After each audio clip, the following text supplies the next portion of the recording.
দাদাভাই বেরোচ্ছি। কোথায়? আরে কাজ আছে, বের। এই দাঁড়া দাঁড়া, কাজ আছে মানে? আরে আজ তো ভিডিও কলে পাত্রপক্ষের পরিবারের সাথে কথা বলতে হবে, তোকে থাকতে হবে তো। তোকে কতবার বলবো যে বিয়েটা করতে আমি এখন রেডি নই? দাদাভাই তুই অন্তত আমার কথাটা বোঝ। এই এই দাঁড়া দাঁড়া দাঁড়া, এক সেকেন্ড। তোর কি আমাদের উপর একদম ভরসা নেই? আমরা নিশ্চয়ই দেখে শুনে খারাপ পাত্রের সঙ্গে তোর বিয়ে দেবো না। শোন, এবার আমি নিজে সবটা দেখবো, তাই চিন্তার কিছু নেই। হ্যাঁ আমি দেখেছিলাম সে ছেলে খারাপ, তুই দেখবি একদম ভালো ছেলে হবে। তুই দিতে পারবি সেটার গ্যারেন্টি? মানুষের জীবনেরই কোনো গ্যারেন্টি নেই, আর সেখানে আমি বলছি যে বিয়েটা করতে আমি রেডি নই, সেটা তোর কাছে এতটুকু ম্যাটার করে না? দেখ বুনু, বাবার বয়স হয়েছে, বাবা তোকে নিয়ে চিন্তা করে রে। আর কি বলতো, পাত্রপক্ষকে তো আমরা কথা দিয়ে ফেলেছি, তা আমাদের মান সম্মানের দিকটা দেখতে হবে তো তোকে নাকি? আমি দেখবো তো, শুধু আমিই দেখবো। মেয়েরাই শুধু সবার মান সম্মান, সবার ভাবনা চিন্তা, সবার ইচ্ছের কদর করবে, তার ইচ্ছের কদর কেউ করবে না। দেখ বুনু, আমরা যা ভাবি তোর ভালোর জন্যই ভাবি, এটা মাথায় রাখ। আমি নিজে বিষয় নিয়ে আর কোনো তর্ক নয়। তুই যাতে আবার কোনো ভুল স্টেপ না নিয়ে বসিস, সেটা নিয়ে কনসার্ন থাকি। ওই এদিকে দেখ, এদিকে দেখ। তো দাদা ভাই তোকে রিকোয়েস্ট করছি, আজ বেরোস না। তুই তো দাদা ভাইয়ের কথা ফেলতে পারিস না, কি ঠিক বললাম তো?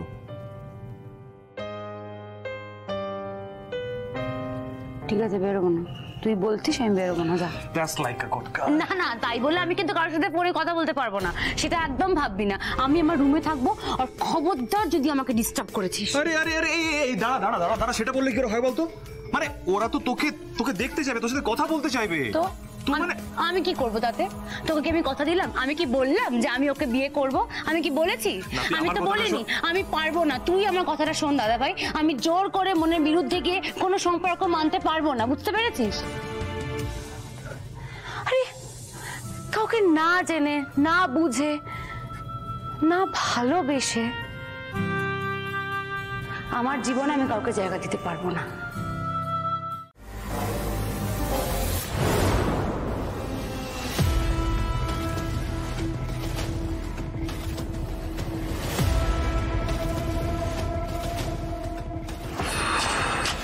স্যার, এবার কি হবে?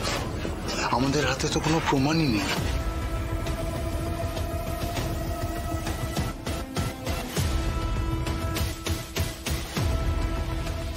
স্যার, এই সুপারি কিলার ব্যাপারটার মধ্যে আদৌ কি কোনো সত্যতা আছে? It's all about presence of mind. কোর্টরুমে presence of mind is very important. Mister Bagchi আইডিয়াটা দিলেন, উনি বললেন না যে এমন তো হতে পারে যে অন্য কেউ এই কাজটা করেছে, উনি আইডিয়াটা দিয়েছেন আমাকে, তাই আন্দাজ করলাম সুপারি কিলার কোয়াইট পসিবল। কিন্তু যাই হোক না কেন, আমাদের যেভাবেই হোক আসল খুনিকে সেটা খুঁজে বার করতে হবে। মিস্টার ধ্রুব মিত্তির, আমি পিয়ালিদির কাছে শুনলাম যে আপনারা সিতারা অডিটোরিয়ামের ম্যানেজার আর গার্ডের সাথে কথা বলেছেন, কিন্তু ওই হলটা বহু বছর বন্ধ। তাতে কি মানে, Gourab can go there any time, ও রেওয়াজ করতেই পারে, বন্ধ হয়েছে তো কি?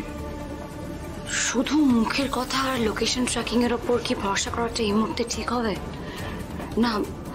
আমি বলতে চাইছি যে আমি মানছি যে একটা মানুষ একই সময় দু জায়গায় থাকতে পারে না, কিন্তু আমার কেন জানি না মনে হচ্ছে যে ওই সিতারা অডিটোরিয়ামে কোনো রহস্য লুকিয়ে আছে।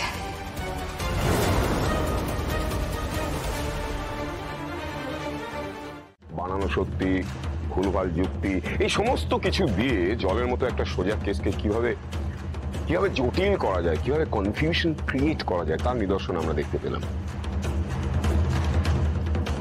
এবার আমার অনুরোধ, এই কেসের রায় ঘোষণা করা হোক। কাঠগড়ায় দাঁড়িয়ে থাকা সমীরণ দত্তকে রকি হত্যার দায়ে দোষী সাব্যস্ত করে কঠিন থেকে কঠিনতম সাজা দেয়া হোক।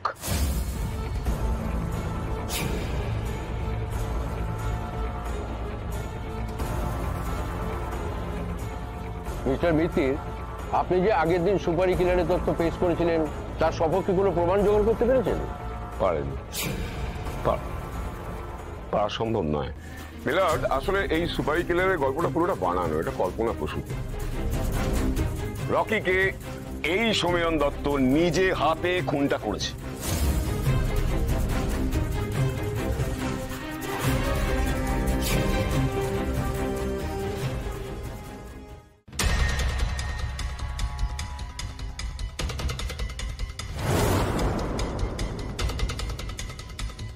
Your Honor, আমার লার্নেড ফ্রেন্ড যে কথাগুলো বলছেন, যে তথ্য উনি পেশ করেছেন, ইজ রাইট অন ট্র্যাক। একদম ঠিক বলছেন।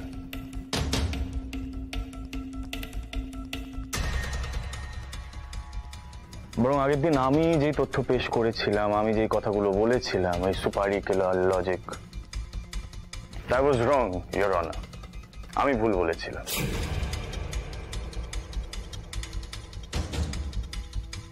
কিন্তু একটা কথা উইথ ফুল কনফিডেন্স আমি বলতে পারি, এই খুনটার পরিকল্পনা যে করেছিল সে নিজেই খুনটা করেছে।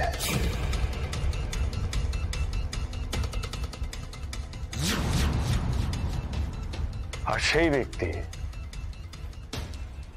সমীরণ বাবু নন, সমীরণ বাবু নন, সমীরণ বাবু নন।